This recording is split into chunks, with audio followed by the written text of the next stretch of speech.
White nationalists, neo-Nazis and Klansmen clashed with counter-protesters in Charlottesville, VA, on August 12. Edu Bayer for The New York Times. The white supremacists and neo-Nazis whose rally in Charlottesville, VA, in August resulted in the death of a young woman want to mark the anniversary next year with another rally. But on Monday, Charlottesville said no, denying permits to 5 organizers planning events on August 11 and 12, 2018, including people who wanted to organize counter-protests. In denial letters obtained by the Daily Progress, a newspaper in Charlottesville, the city manager wrote that the events would present a danger to public safety and cannot be accommodated within a reasonable allocation of city funds and/or police resources. A torch-bearing crowd marched on the University of Virginia campus on August 11, in a sinister echo of the heyday of the Ku Klux Klan.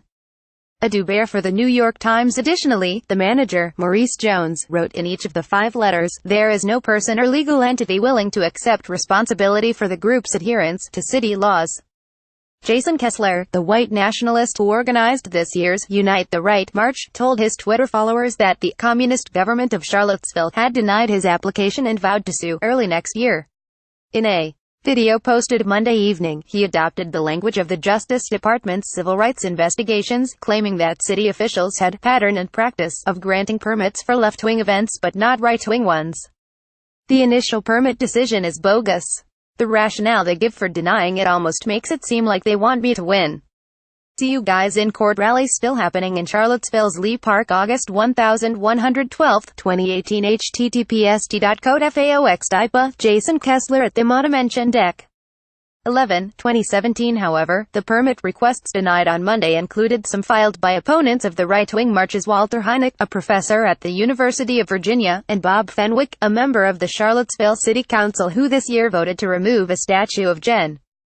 Robert E. Lee from the city's Emancipation Park. The dispute over the statue helped lead to the rallies. Mr. Heinecke's and Mr. Fenwick's applications were denied for largely the same reasons as those of Mr. Kessler and one of his allies, Brian Lambert. The 5th application was filed by M.A. Shurtleff. The rally on August 12, which drew hundreds of white nationalists, neo-Nazis and Klansmen to Charlottesville, a small city best known as the home of the University of Virginia, quickly turned violent, and a 32-year-old woman, Heather D. Heyer, was killed when a man drove into a crowd of counter-protesters. The night before, white supremacists had marched on the University of Virginia's campus, chanting, "Jew will not replace us," and carrying torches in a sinister echo of the Ku Klux Klan at its height. In his video on Monday, Between Drags on a Cigar, Mr.